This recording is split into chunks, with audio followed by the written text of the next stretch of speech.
And from there, well, I guess that Laddie will have to go back to London and maybe talk to Juliana about that Bitcoin and Ethereum going back. But you have a very red board, yes, Laddie. Even though you're heading to the London Exchange, it's so red. I don't know if it's a good time for you guys to go there. Well, red. You know, most traders actually love the red color because that it gives you an opportunity to... Right, but even though it's red, this is still a big number for Bitcoin. You know, from looking at where Bitcoin has come from, it's come a long way. Remember, we're talking about $17,000. Yes. You know, at some point. And look at it, 70K, and we're getting and this crazy is before predictions. the halving. And this is before the halving. So who knows, you know, what's going to happen next? Maybe they're going to sell the news, or maybe it's going to keep rallying. But let's look at the top stories in the market now. So, he did mention the UK, that's the London Stock Exchange. I'm looking at listing some of the an exchange-traded note that's coming in May at some point. So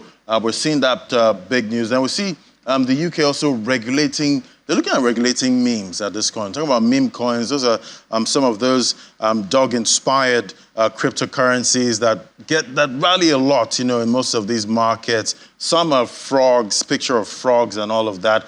And a lot of people like some of these memes. Even Shiba Inu is a meme too. So the UK is looking at regulating that so that investors don't lose too much money on that. Then we see crypto AI tokens, they're set to merge. We're seeing top AI protocols like we've seen the likes of Singular Network, Fetch AI, and Ocean Protocol. They are looking to merge at this point and have just one major token to represent all of their companies at this time. Then we also see Standard Chartered, they're predicting Bitcoin will surge about $150,000 per coin. So that's their predictions. The top bank, and they're saying this is going to happen because we're seeing the halving and major tailwinds for Bitcoin at this time. So that's the prediction from Standard Chartered at this time. Let's talk to Jay Hamid now. She's a crypto journalist, join us via Zoom. Great to have you on the show.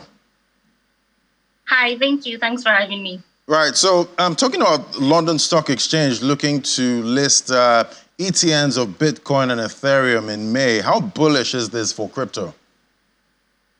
I'd say pretty bullish because if we're going by the institutional capital that we've seen being poured into the market due to the recently approved ETF by the United States, then this is also going to give professional investors, you know, people that have big money and are willing to kind of get into the market, but without having to worry about these risks associated with directly purchasing Bitcoin or getting into it through ETFs. Then I think we're looking at probably billions of dollars in capital inflow, maybe probably in the first few weeks, because this is a big deal.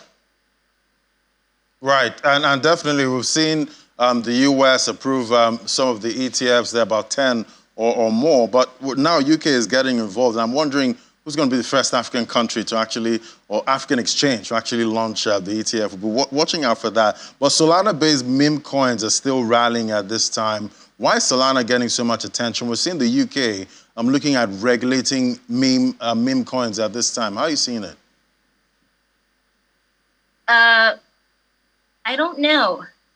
I think that the meme coin market is probably one of the riskiest markets probably the riskiest market in crypto, actually, because it's something that can be up by 1,000% today and be down by 500% the next day.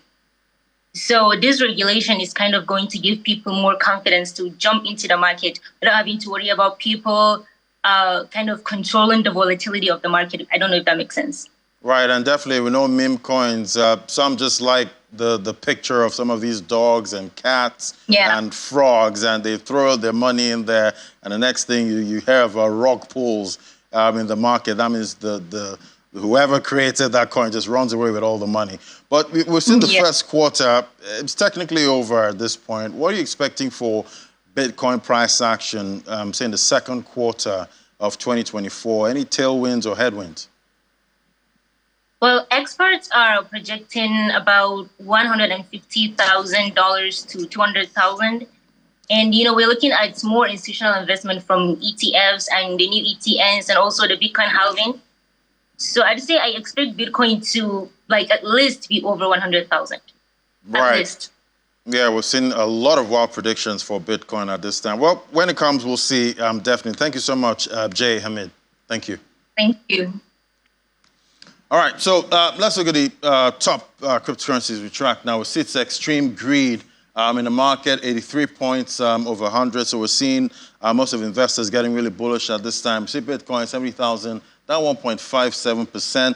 But the big down is this afternoon. We see Cardano, 64 cents, down 4.05%. XRP at 62 cents. That's down 4.41%. We see the top gainers there. MNT is topping that counter, 38.86%, double-digit gain. Fetch AI and AGIX. I did talk about some of these AI protocols looking at merging their tokens. So we're seeing that actually impact the price. And KuCoin shares topping the losers chart there, 15.04% down. So, Ini, as we're saying, yeah, it's all about ETFs, ETNs at this point. I'm wondering who will be the first African country or African exchange to launch a Bitcoin spot ETF, because Nigeria did lead when it comes to central bank digital currency. I don't know why. We launched the e-Naira first. So I don't know why you're looking for Africa. Let's set it up. Set it up. Okay. If a country like the UK is still struggling with regulation, right, then I mean, let's look that way first. When they've got laws set, before then we can look come at to Africa. Yeah. Right. Fantastic. All right, Ladi, thank you. So that's it on the program. Thank you so much for being a part of this.